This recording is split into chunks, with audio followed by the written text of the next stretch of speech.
हैं आप और मैं हूं शिपवन शर्मा। तो चलिए बिना किसी देरी के शुरुआत करेंगे बुलेटिन की। विधानसभा डोईवाला क्षेत्र के थानों में स्थित लेखक गांव अब साहित्य, संस्कृति और कला संरक्षण का केंद्र बनने जा रहा है। यहां पर 60 से अधिक देशों के साहित्यकार जुड़ेंगे। 3 नवंबर को स्पर्श हिमालय महोत्सव 2025 का भव्य उद्घाटन कर्नाटका के राज्यपाल थावरचंद गहलोत करेंगे और कार्यक्रम में उत्तराखंड के राज्यपाल, मुख्यमंत्री पुष्कर सिंह धामी, केंद्रीय मंत्री अर्जुन राम मेघवाल और डॉक्टर जितेंद्र सिंह भी शामिल होंगे। वहीं लेखक गांव के संरक्षक और पूर्व मुख्यमंत्री डॉक्टर रमेश पोखरियाल निशंक ने बताया कि ये आयोजन साहित्य, संस्कृति और कला के संवर्धन को समर्पित है। गांव में 1 लाख से अधिक पुस्तकों वाला पुस्तकालय, लेखक कुटीर, हिमालय संग्रहालय और नवग्रह वाटिका और साथ ही साथ संजीवनी वाटिका जैसी अनोखी पहले की गई हैं। 300 से अधिक दुर्लभ पौधों से सजी इन वाटिकाओं में स्कैनर तकनीक से पौधों की जानकारी भी आसानी से मिल सकेगी और ये गांव शोध और अध्ययन के लिए नई दिशा तय करेगा। पूरा कर रहा है।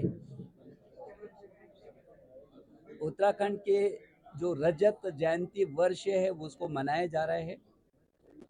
हमको बेहद खुशी है कि देश और दुनिया में रहने वाले सभी उत्तराखंड के जितने भी हमारे भाई बहन हैं वो इस उत्सव को मना रहे हैं। इन 25 वर्षों की जो हमारी यात्रा है वो निश्चित रूप में बहुत सुखद रही है। मैं क्योंकि उत्तर प्रदेश में भी मैं पर्वतीय विकास मंत्री रहा हूँ और तब और अब क्या स्थिति है मैं उसको भली प्रकार समझ सकता हूँ, जान सकता हूँ। तो मैं बहुत भरोसे के साथ ये कहना चाहूँगा, इन 25 वर्ष की अपनी यात्रा में उत्तराखंड ने बहुत अच्छे मुकाम हासिल किए हैं। यदि झारखंड, छत्तीसगढ़ और उत्तराखंड ये 3 राज्य एक साथ इन तीनों का निर्माण हुआ तो उत्तराखंड बहुत आगे है। और इसलिए जो लेखक गांव है, जो देश का पहला लेखक गांव है थानों में, उस लेखक गांव में भी जिसका अंतर्राष्ट्रीय संस्कृति, साहित्य और कला का महोत्सव होने जा रहा है, जिसमें दुनिया के 60 से भी अधिक देशों के लोग सम्मिलित होंगे। ऐसे लेखक गांव भी 3 नवंबर को पहले दिन 3, 4, 5 3 दिवसीय अंतर्राष्ट्रीय जो महोत्सव है उसके पहले दिन 3 को वो उत्तराखंड को ही समर्पित है, जिसमें उत्तराखंड के विकास, उत्तराखंड के प्रगति, संभावना और चुनौतियों पर बहुत विस्तार पूर्वक चर्चा होगी। विविध पैरेलल सत्र चलेंगे, जैसे कि बेचन कंडियाल जी ने, विदुषी जी ने बताया कि 5-5 समानांतर सत्र चलेंगे और देश के कोने कोने से और दुनिया से भी लोग आ रहे हैं, वो विमर्श करेंगे। तो 3, 4 और 5 इन तीनों दिनों वो उत्सव होगा, जिसमें हम कोशिश कर रहे हैं कि जैसे विदुषी जी ने बताया कि उसमें कर्नाटक के हमारे महामहिम राज्यपाल जी आ रहे हैं, पंजाब के महामहिम राज्यपाल जी आ रहे हैं, हमारे उत्तराखंड के महामहिम राज्यपाल जी रहेंगे, उत्तराखंड के मुख्यमंत्री पुष्कर सिंह धामी जी उन कार्यक्रमों में रहेंगे, हमारे केंद्रीय कानून मंत्री उस कार्यक्रम में रहेंगे और केंद्रीय विज्ञान और प्रौद्योगिकी मंत्री भी उस कार्यक्रम में रहेंगे। जो मॉरिशस के पूर्व राष्ट्रपति हैं वो लगभग 2-3 दिन में यहाँ पर रहने वाले हैं और इंडोनेशिया के एक मंत्री हैं वो भी इसमें रहेंगे। देश के विभिन्न कोनों से जिनको पद्मश्री, पद्म भूषण, पद्म विभूषण, ज्ञानपीठ पुरस्कार और साहित्य अकादमी से जुड़े जितने भी ऐसे मनीषी हैं वो बहुत बड़ी संख्या में लेखक गांव में एकत्रित हो रहे हैं। देश और दुनिया के तमाम सम्मानों से सम्मानित बहुत सारी विभूतियां लेखक गांव में आकर के अपना संवाद करेंगी। हरिद्वार कुंभ मेला क्षेत्र में बन रहे निर्माणाधीन घाटों की स्थिति का निरीक्षण करने पहुंचे सिंचाई सलाहकार समिति के उपाध्यक्ष और दर्जाधारी ऋषि कंडवाल ने अधिकारियों को सख्त निर्देश दिए कि निर्माण कार्यों में किसी भी तरह की लापरवाही या फिर घटिया सामग्री बर्दाश्त नहीं की जाएगी। अमरापुर घाट के पास निरीक्षण के दौरान उन्होंने कहा कि घाट निर्माण सरकार की प्राथमिकता है, इसलिए गुणवत्ता और समयबद्ध तरीके से इसका ध्यान रखा जाना चाहिए। जल प्रवाह के कारण दरारें आने की जानकारी पर उन्होंने यूपी सिंचाई विभाग के अंदर समन्वय स्थापित किया और समाधान निकालने के निर्देश दिए। दोषी पाए जाने पर कार्रवाई की चेतावनी भी दी गई। खामियाँ यह है कि नहर तो ये मेंटेनेंस देखता है इसको उत्तराखंड नहीं, यूपी वाले देखते हैं। इसका पानी का छोड़ने का रेगुलेटर उनके पास है और ये निर्माण कार्य उत्तराखंड ने किया था, लेकिन शायद आपस में इनका तालमेल नहीं बन पाया होगा और जिस दिन काम हुआ उसी दिन 2-3 घंटे बाद पानी नहर में ज़्यादा आ गया, जिसके कारण इसके ऊपर के थोड़ा सा इसमें क्रैक आई है। लेकिन सर कुंभ या ना लापरवाही थोड़ा बहुत हो गई होगी, ज़्यादा ठीक है, इतना बड़ा भी इसको भी नहीं था। हल्का से क्रैक आए हैं, उनको दोबारा करने को कह दिया ना, पूरा स्वाद दोबारा हो रहा है, कहीं ना कहीं समझ में नहीं रही। तो इसमें आपके स्तर से क्या किया जाएगा? ठीक है, बात करेंगे उनसे कि भाई थोड़ा जब काम है जब थोड़ा सा इसमें आपस में बातचीत करके समन्वय करके काम करें। और क्या दिशा निर्देश आपके द्वारा दिए गए हैं? इस तरह से कि क्वालिटी सिंचाई विभाग अपनी क्वालिटी के लिए पहचाना जाता है और गुणवत्ता हमारी पहचान है, बहुत बड़ी पहचान है। ये गुणवत्ता जो हमारी कभी ही नहीं चाहिए कभी पे, अगर थोड़ा बहुत हुआ तो दुर्भाग्य की बात है, ऐसा क्यों हुआ इसकी जांच विभाग ने भी की है और हम भी अपने स्तर से करा रहे हैं। जो भी कमियां मिली इनको दोबारा कह दिया है कि इसको पूरा ही दोबारा से हो रहा है। तो गुणवत्ता का पूरा ध्यान रखा है, दिव्य भव्य कुंभ होगा सर, धामी से। कुंभ होगा और गुणवत्ता में कोई कंप्रोमाइज़ नहीं। गुणवत्ता में अगर कोई शिकायत किसी की मिली तो चाहे वो कितना बड़ा अधिकारी है, किसी को बख्शा नहीं जाएगा। देहरादून में मौसम में अचानक से आए बदलाव और ठंड बढ़ने के साथ ही सर्दी, जुकाम, बुखार और वायरल संक्रमण के मामले बढ़ने की आशंका को देखते हुए सीएमओ डॉक्टर मनोज कुमार शर्मा ने सभी अस्पतालों और स्वास्थ्य केंद्रों को सतर्क रहने के निर्देश दिए। उन्होंने कहा कि छोटे बच्चों, बुजुर्गों और बीमार लोगों को विशेष सावधानी बरतने की ज़रूरत है। वहीं दवाओं, ऑक्सीजन और जांच किट की पर्याप्त उपलब्धता सुनिश्चित करवाने को भी कहा गया। आम जनता से अपील की गई कि ठंड से बचाव करें, मास्क का प्रयोग करें और लक्षण दिखने पर तुरंत चिकित्सकीय सलाह लें। देखिए, जैसे आप जानते हैं सर्दियाँ शुरू हो गई हैं, मौसम जब चेंज होता है तो कई तरह के जो वायरस हैं, जो बैक्टीरिया हैं, थोड़ा ज़्यादा एक्टिव हो जाते हैं और इम्यूनिटी भी व्यक्ति की वीक होती है, जिसकी वजह से उसको कई तरह की जो बीमारियाँ हैं, वो लगने के चांसेस रहते हैं। तो इसी क्रम में हमारे द्वारा जो है अस्पतालों को समय-समय पे निर्देशित किया जाता है कि जितनी भी रेस्पिरेटरी इलनेस से संबंधित बीमारियाँ हैं, जैसे आपका यूआरआई हो सकता है, एलआरआई हो सकता है, आपका जो जितनी और जो बीमारियां हैं, फ्लूसिस वाली जो बीमारियां हैं, तो इनकी संभावना ज़्यादा रहती है। तो उसके क्रम में जो है पूरी तैयारियां अपने अस्पतालों में रखें और जो भी इसके लिए आवश्यक दवाइयां हैं उनकी भी उपलब्धता सुनिश्चित करें। और अगर कहीं पे इस तरह की फ्लू केसेस की संख्या बढ़ती है तो उसके लिए अलग ओपीडी भी जो है एक अलग से संचालित करें, क्योंकि ये कंटेजियस बीमारी होती है, इन्फेक्टिव होती है काफ़ी, तो एक दूसरे में फैलने का डर रहता है। तो उस अगर ऐसे केसेस बढ़ते हैं तो वहाँ पे अलग से ओपीडी भी संचालन किया जाना ज़रूरी है। और जितने भी जो मरीज़ आते हैं उनको मैं कहना चाहूँगा कि जिनको फ्लू लाइक सिम्पटम अगर आते हैं तो वो जब भी जाते हैं अस्पताल दिखाने या भीड़-भाड़ वाले क्षेत्र में जाते हैं तो मास्क का उपयोग करें, जिससे कि अन्य लोगों को जो बीमारी फैलने का जो खतरा है वो कम से कम हो। दूसरा, मैं पब्लिक से ये भी अपील करना चाहूँगा कि मौसम परिवर्तन हो रहा है तो पूरे कपड़े पहनें, ठंड से बचें और गुनगुने पानी का इस्तेमाल करें पीने के लिए। जो ठंडी चीज़ें, पेय पदार्थ हैं, उनका इस्तेमाल ना करें। उससे जो है आपकी संभावना होती है रेस्पिरेटरी इलनेस की, वो बढ़ जाती है।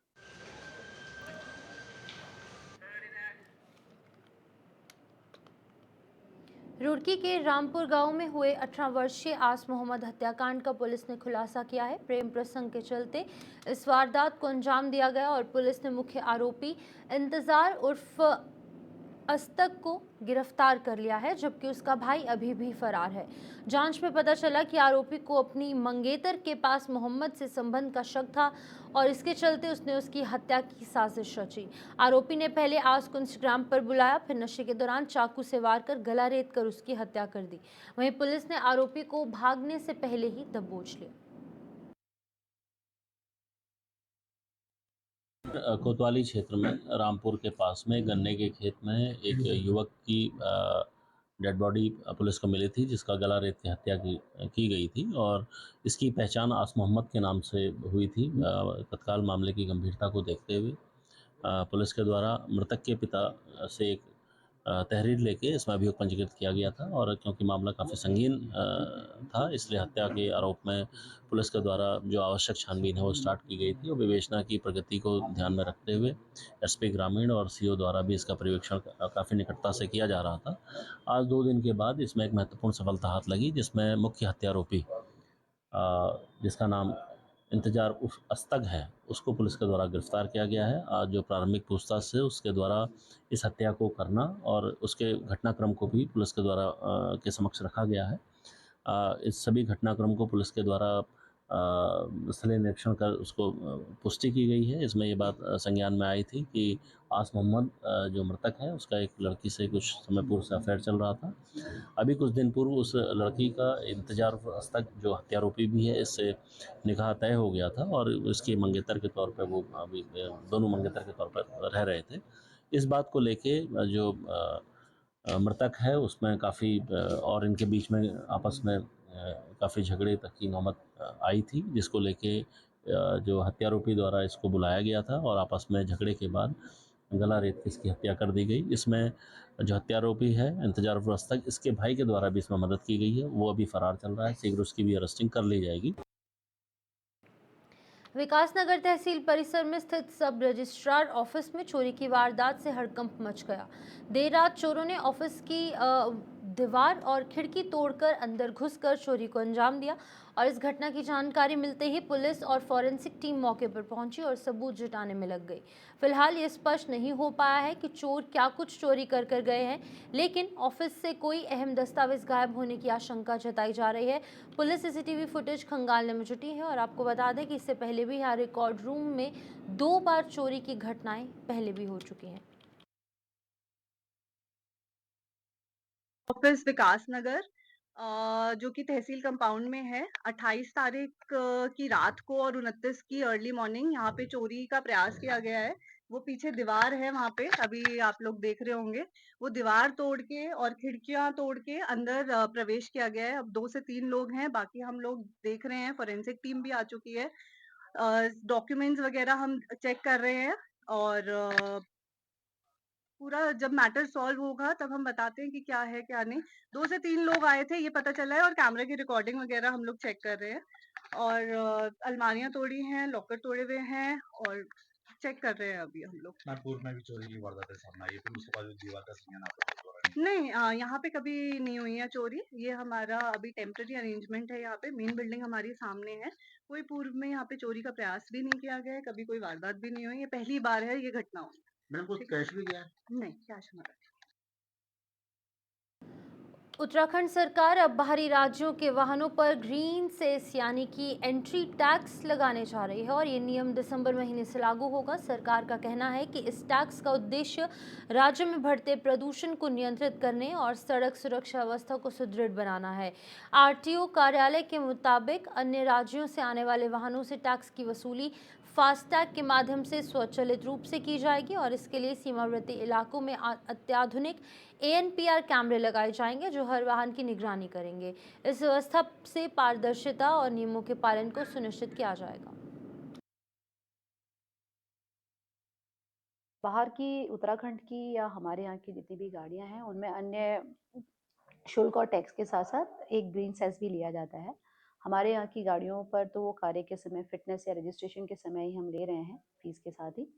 और बाहर की राज्यों के लिए अभी तक जो ये ग्रीन सेस है ये टैक्स के साथ लिया जा रहा था जब वो टैक्स जमा करती थी, लेकिन वर्तमान में अब ये सॉफ्टवेयर के माध्यम से किया जाना प्रस्तावित है, जिसके लिए हमारी जो ANPR लोकेशंस हैं, बॉर्डर पर जितने भी हमारे ANPR लगे हुए हैं कैमरास, उनमें जो फीड आती है उस फीड के माध्यम से बाहर से जो आने वाली गाड़ियां हैं उनसे ग्रीन सेस लिया जाएगा और ये ग्रीन सेस उनके फास्टैग वॉलेट, यानी कि जिन गाड़ियों पर फास्टैग लगे हुए होंगे उनके फास्टैग वॉलेट से ये डिडक्ट होगा। तो ये पूरी तरह से मीन्स कंप्यूटराइज्ड व्यवस्था है, ऑनलाइन व्यवस्था है और जिसमें गाड़ियों को नहीं रोका जाएगा, केवल ANPR पर जो गाड़ियों के नंबर आएंगे उनके फास्टैग के माध्यम से ग्रीन सेस वसूला जाएगा। लक्सर के खानपुर क्षेत्र में बनने वाले सिडकुल प्रोजेक्ट का आज सिडकुल MD पूरन सिंह राणा ने संबंधित अधिकारियों के साथ निरीक्षण किया। ये सिडकुल मुख्यमंत्री के निर्देश और खानपुर विधायक उमेश कुमार के प्रस्ताव पर स्वीकृत हुआ है। आपको बता दें कि MD राणा ने बताया कि निर्माण कार्य तेजी से चल रहा है और इसकी गुणवत्ता पर विशेष ध्यान दिया जा रहा है। साथ ही मदारपुर गाँव में चकबंदी के बाद बची हुई बंजर सरकारी भूमि को भी सिडकुल में शामिल करने की योजना है ताकि बड़े उद्योग लग सके और स्थानीय युवाओं को रोजगार मिल सके। क्षेत्र में सिडकुल आने से लोगों में उत्साह है और इस पर MD सिडकुल पूरन सिंह राणा ने क्या कुछ कहा है वो आप सुनिए। नहीं, देखिए, माननीय मुख्यमंत्री जी का जो एक विजन है और जो उनके इंस्ट्रक्शन है कि स्थानीय लोगों को रोजगार मिले और स्टेट में डेवलपमेंट हो, तो इसलिए इंडस्ट्रियल जितने भी एरिया डेवलप किए जा रहे हैं वो प्रायोरिटी से किए जा रहे हैं। और अभी खानपुर में जो हमारा टोटली 85 एकड़ लैंड है, इसमें इंफ्रास्ट्रक्चर डेवलपमेंट का काम चल रहा है। उसमें सड़कें और रोड वगैरह सब डेवलप कर लिए जा रहे हैं। और आज माननीय विधायक जी के द्वारा कि इसी जो एरिया जो डेवलपमेंट हो रहा है, इसके साथ में जो एक मदारपुर गांव लगता हुआ है, तो वहाँ भी क्योंकि चकबंदी प्रक्रिया चल रही है, तो वहाँ भी कुछ सरकारी लैंड जो है तो उसको भी इंडस्ट्री एरिया में शामिल करने का विधायक जी के द्वारा सुझाव दिया गया है। इसका इंस्पेक्शन किया गया है और रिकॉर्ड्स वगैरह देख के इसको गवर्नमेंट से सिडकुल को लैंड लेने की कार्रवाई की जाएगी ताकि एक बड़ा एरिया डेवलप हो सके और जो यहाँ के लोग हैं उनको रोजगार मिल सके। उत्तराखंड हाई कोर्ट ने बनभूलपुरा दंगा कांड से जुड़े जमानत प्रकरण में अहम फैसला सुनाया है। अदालत ने आरोपी वसीम अहमद को जमानत पर रिहा करने के आदेश दिए हैं, जबकि मुख्य आरोपी अब्दुल मलिक और अब्दुल मोइद को फिलहाल कोई राहत नहीं मिली है। वसीम अहमद की ओर से अदालत में दलील दी गई कि उनका दंगे से कोई संबंध नहीं है और उनका कोई आपराधिक रिकॉर्ड भी नहीं है। रिकॉर्ड में अवलोकन के बाद कोर्ट ने उन्हें जमानत दे दी। अब ये भी बता दें कि इस प्रकरण में अब तक 50 से अधिक आरोपियों को जमानत मिल चुकी है, जबकि मुख्य साजिशकर्ताओं की जमानत पर सुनवाई जारी है। ये आज बनभूलपुरा कांड से संबंधित ही बेल थी और वसीम अहमद एक व्यक्ति हैं जो कि वहीं उसी क्षेत्र में रहते हैं, वो ट्रांसपोर्टर हैं। उनको भी इसमें पुलिस के द्वारा बाद में नामजद किया गया था। ओरिजिनली वो FIR में नामजद नहीं था। तो जब आज पुलिस का और स्टेट का जो काउंटर और जवाब सुनने के पश्चात प्राइमा फेसी कोर्ट ने कोई भी ऐसा मजबूत साक्ष्य नहीं पाया और इसी आधार पर वसीम अहमद को जमानत पे रिहा करने का आदेश पारित कर दिया। उसके ऊपर एलिगेशन ये थे कि जिस दिन ये घटना हुई उस दिन वह मौके पर रहकर भीड़ को उकसा रहे थे, पथराव कर रहे थे पुलिस पर और आगजनी कर रहे थे। और जब ये जवाब आया सरकार का और जो भी उन्होंने एविडेंस लगाए, उन एविडेंस में कहीं से भी ये स्पष्ट नहीं हो रहा था कि वो किस तरह से आगजनी या भड़काने में या दंगा करवाने में उसमें इन्वॉल्व है। याचिकाकर्ता का कहना ये था कि एक तो वो नामजद नहीं है और उसका कोई पास्ट क्रिमिनल कंडक्ट, कोई क्रिमिनल रिकॉर्ड नहीं है, ना ही वो किसी आपराधिक पृष्ठभूमि से आता है। वो एक ट्रांसपोर्टर है, व्यवसायी है। और जब ये वहाँ डेमोलिशन की वहाँ कार्रवाई चल रही थी उस दिन, क्योंकि वो उसी क्षेत्र का रहने वाला था, तो स्वाभाविक होता है कि वो भी वहाँ खड़ा होकर के देख रहा था और उसी आधार पर ही उसको उस केस में मुलजिम बना दिया। देहरादून में वीर गोरखा कल्याण समिति की ओर से गोरखा दशे दीपावली महोत्सव और साथ ही साथ राजकीय मेला 2025 का भव्य शुभारंभ इस वर्ष भी होने जा रहा है। इस 3 दिवसीय ये आयोजन जो है वो गढ़ी कैंट स्थित महिंद्रा ग्राउंड में होगा और 31 अक्टूबर से इसकी शुरुआत होगी। उद्घाटन समारोह में मुख्यमंत्री पुष्कर सिंह धामी, नेपाल के राजदूत डॉक्टर शंकर प्रसाद और सांसद अजय टमटा मुख्य अतिथि होंगे। महोत्सव में सुनील थापा और पार्वती थापा के गीतों के साथ सिंधुली कलाघर और जो कलाकार हैं उनकी प्रस्तुतियां मुख्य आकर्षण रहेंगी। कार्यक्रम की शुरुआत पारंपरिक वेशभूषा में मानव श्रृंखला पदयात्रा से होगी, जो कि गोरखा संस्कृति की झलक पेश करेगी।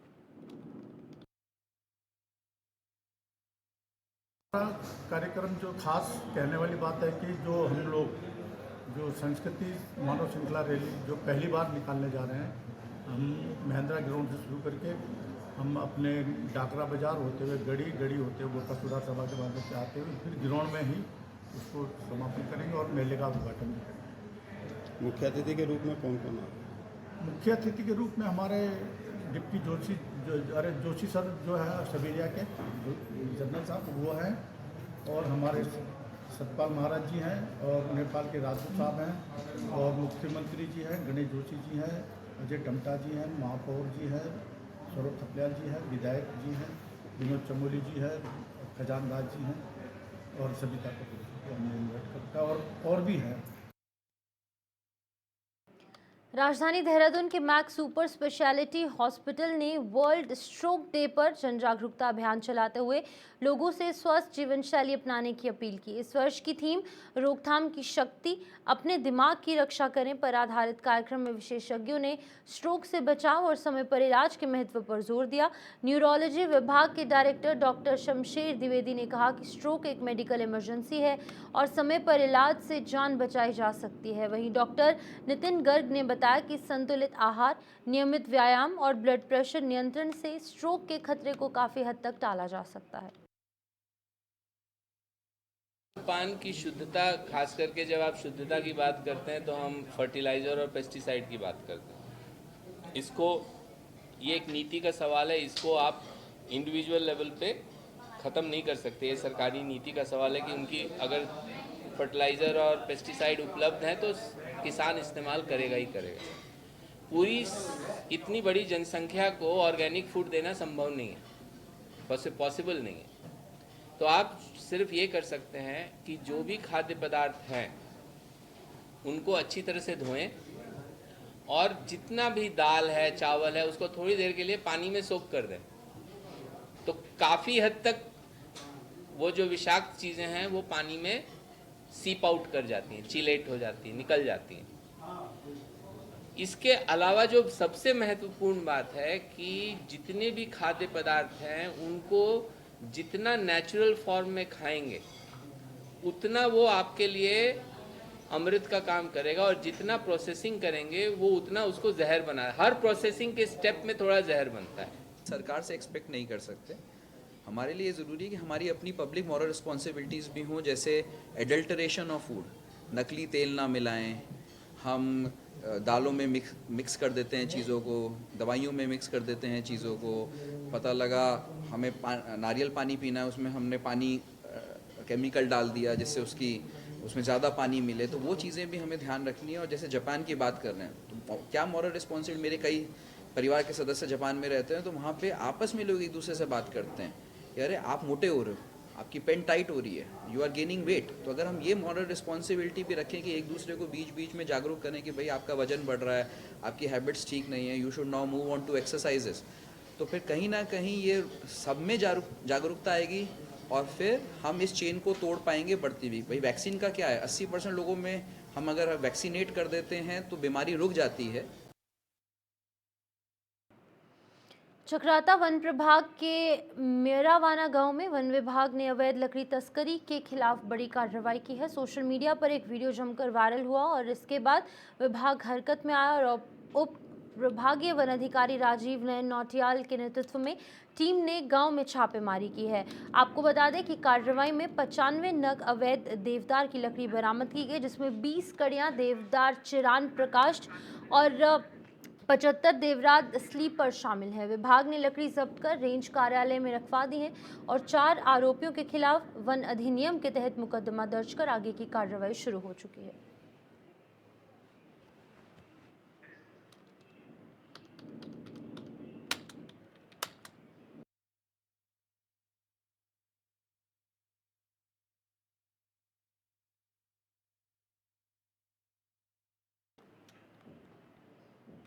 देहरादून के आसन बैराज की झील पर सर्दियों की दस्तक के साथ ही विदेशी प्रवासी पक्षियों का आगमन शुरू हो गया है। हजारों की संख्या में साइबेरियन समेत कई प्रजातियों के पक्षी यहां पर पहुंच चुके हैं, जिसकी वजह से झील का नज़ारा बेहद मनमोहक हो गया है। पक्षियों की सुरक्षा को लेकर वन विभाग भी अलर्ट है। विभाग ने झील के किनारों पर गश्त बढ़ा दी है और कर्मचारियों को लगातार निगरानी में लगाया गया। अधिकारियों ने पर्यटकों से अपील की कि वो इन खूबसूरत पक्षियों को बिना परेशान किए झील की स्वच्छता बनाए रखें और गंदगी ना फैलाएं। पर्यटक से मैं अपने विभाग की तरफ से यही अपील करना चाहूँगा कि वो आए तो अपने साथ कोई भी खाद्य सामग्री लेके आते हैं तो उसका विशेष ध्यान रखें कि उसको यहाँ पर उसकी कोई भी किसी भी रूप में गंदगी ना फैलाए। तो चलिए फिलहाल उत्तराखंड बुलेटिन में इतना ही। दीजिए इजाजत। नमस्कार।